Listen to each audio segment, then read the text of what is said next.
When you see a child joyfully running in his vibrant maroon robes,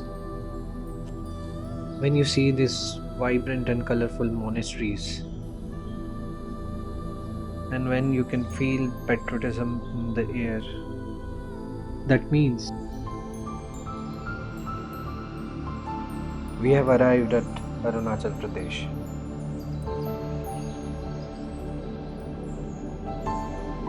Arunachal Pradesh is a unique destination from rest of the India. Here, Buddhism blended with the mountainous terrain has played a significant role in building the history of the place. When you visit Arunachal, it will bring you joy with its nature and beauty. It will bring you peace through Buddhism, but it will also make your tears roll down with its wars, history, and stories of soldiers who fought and died while saving the state. I have always been passionate about the teachings of Buddhism, and my enthusiasm took me to my first destination, Tawang. In Tibetan language, Tawang means the divine paradise of complete victory, which is true. I mean, look at the place, and there are these prayer wheels on both sides as you walk towards the entrance of Tawang Monastery. And as you enter the monastery, you will see the Buddhist mantra written over the lintel. When you cross this pathway, you will enter into a completely different place where you will find a city inside a monastery.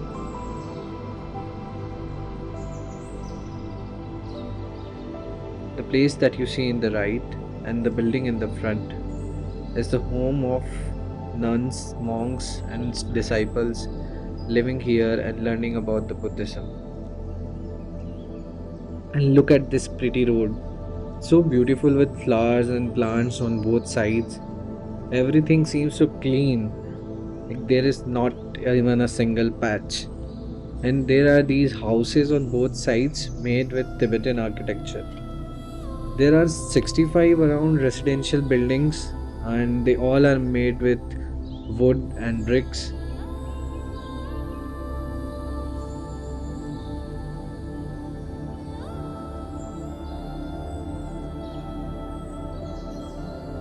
All buildings are painted white and have colorful elements such as look at this windows and yellow rooftops. After taking a walk for a while, we reached to the south entrance of the monastery, and there is this pretty dog sleeping. As we came out of the south entrance, this is the view that we saw.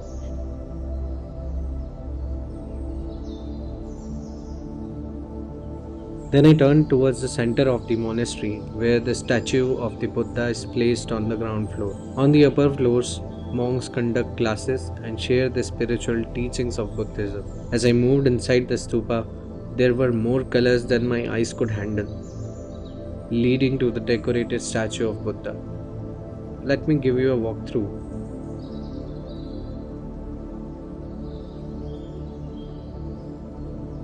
These figures drawn on the wall symbolize different forms of Buddha.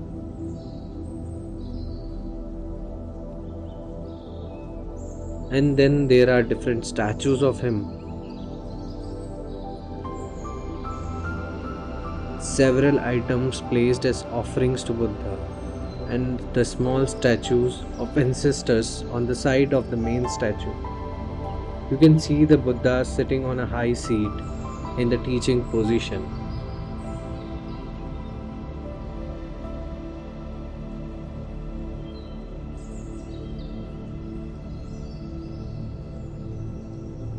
While strolling around the monastery, I saw a monk climbing the stairs steadily, which my mind symbolized for continuous efforts and dedication. Another peaceful place I found in Arunachal is Dirang. Here I came across a large decorated stupa outside the monastery and then took a left and started walking towards the main temple. You can also take the stairs on the right to reach on the top.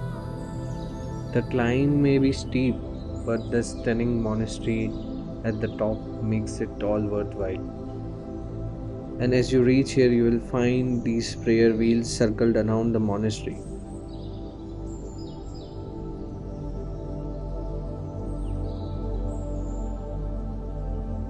I didn't count them, but roughly there were more than 500 prayer wheels, making the vibe more spiritual.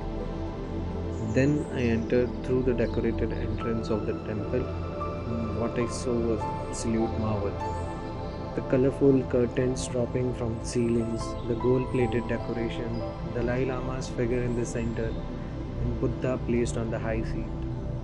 The experience was truly peaceful and as magical as it could be. You can also see people praying and chanting Buddhist mantras in the monastery. As it is built on the edge of a cliff, you can see the entire Dirang town from here. It's not only the monasteries that hold the magic, the roads that lead to them are equally mesmerizing. I started my drive from Guwahati and experienced some elevation after crossing the Arunachal border. As I moved forward towards Sela Pass, I saw mountains meeting the clouds. There were army base camps throughout the way to ensure our security and safety.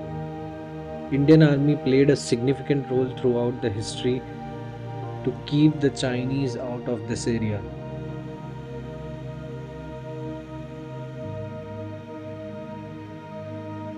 And that's why we can visit Arunachal Pradesh and have the luxury of viewing its scenic beauty.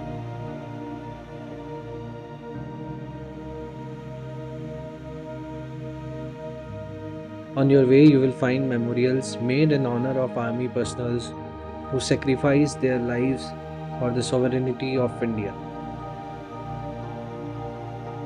If you ever visit Arunachal, never miss visiting these memorials as they speak of martyrdom of Indian soldiers and fighters.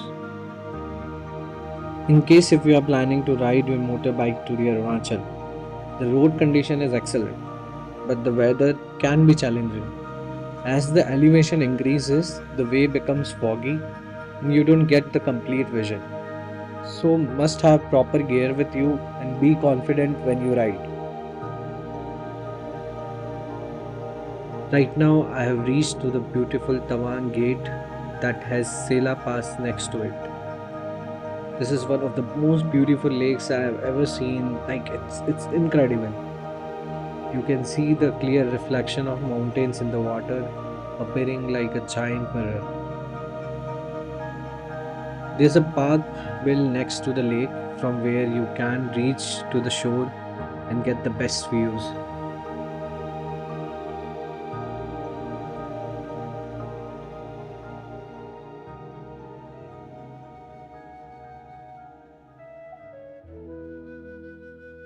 On my way to Tawang, I stopped to have a look at Arunachal Pradesh's highest waterfall, Nuranang, which has a height of 100 meters.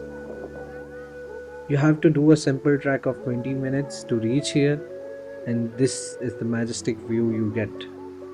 There's a small shop where you can enjoy the hot tea and Maggie. After experiencing peace in monasteries and joy with the best views, it's time to know about the war history of Arunachal Pradesh. Perhaps it's not everyone's cup of tea, but I'd say you must visit Tawang War Memorial to pay homage to the martyrs. More than 2,000 armed force members laid down their lives in Kameng district in 1962 war with China. The stupa reminds us of their bravery and sacrifice.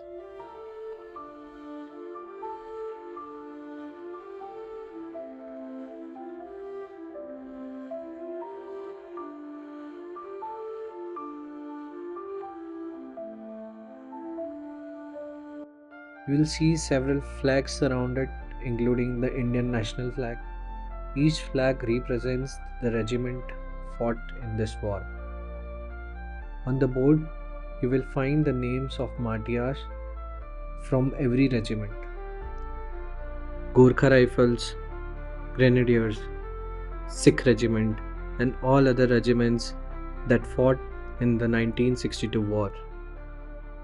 Then you will see Subedar Joginder Singh's monument. He was the hero who, along with his men, fought the Chinese army and stopped them from entering Tawang.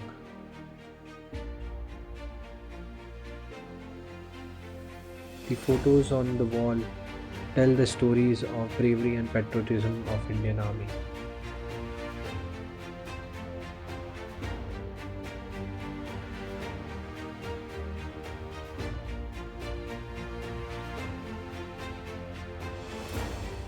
You can also see a map hanging on the wall which shows different regiments where they are posted, the areas that were occupied by Chinese, and the wars which were fought.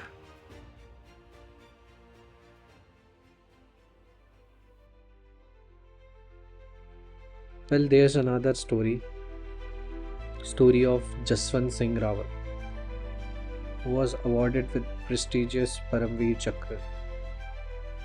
While going to Tawang, you will find this memorial on your way. Jaswant Singh Rawat served in 4th Garhwal Rifles Regiment. On 17th November 1962, Chinese army crossed Tawang and was aiming to capture Sela Pass. Jaswant Singh, along with two Mompa girls, Sela and Noora, decided to hold the post and fight the Chinese army. He held the troops' advancement for 3 days before Chinese found out that there's only one man holding the post. Jaswant Singh killed 300 Chinese soldiers and sacrificed his life while fighting.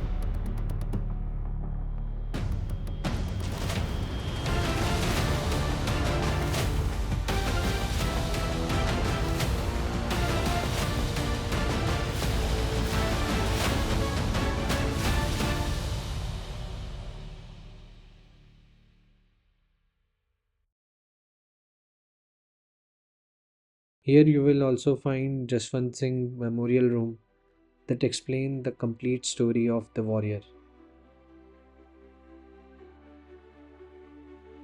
There are several war bunkers in this area and a few are renovated for tourists to see and understand the lives of Indian soldiers during 1962 battle.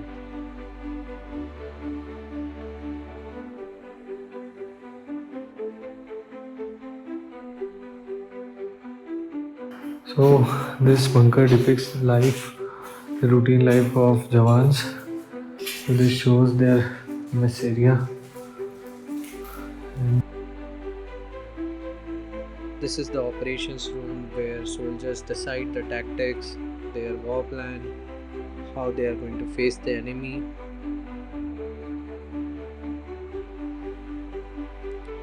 If we move forward, there is this another room where soldiers used to sleep.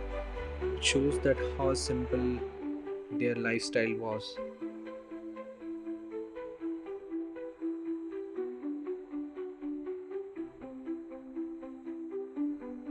In this room is the radio room where all the communications used to take place and all the messages are delivered and sent. After visiting the memorial, I left for the last destination of my trip, Bumla Pass. Bumla Pass is 37 kilometers away from Tawang. You can't drive there using your own vehicle, and only registered drivers and their vehicles are allowed as it's a sensitive border area. It will take you around 1 hour 30 minutes to reach the pass, but you will not even realize how soon the time flows with these snow peaked mountains and beautiful blue lakes. I've never seen such untouched lakes filled with so pure water.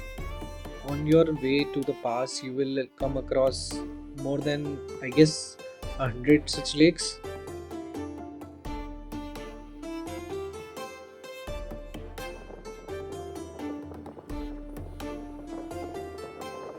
And when you see cars parked on both sides, people walking on the road, and these roofs, that means the pass has arrived.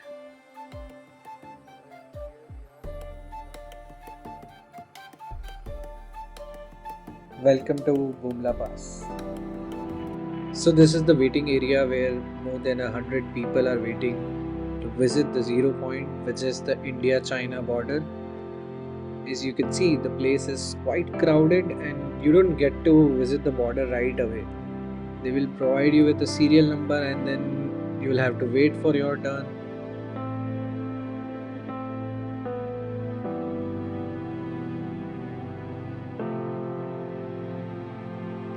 Meanwhile, you can have some snacks, beverages, and do some shopping. This place is run and handled by army, and so it is one of the highest located army canteens of India. You can see the items they sell here. You can get gloves, fridge magnets, jackets, shoes, and much more.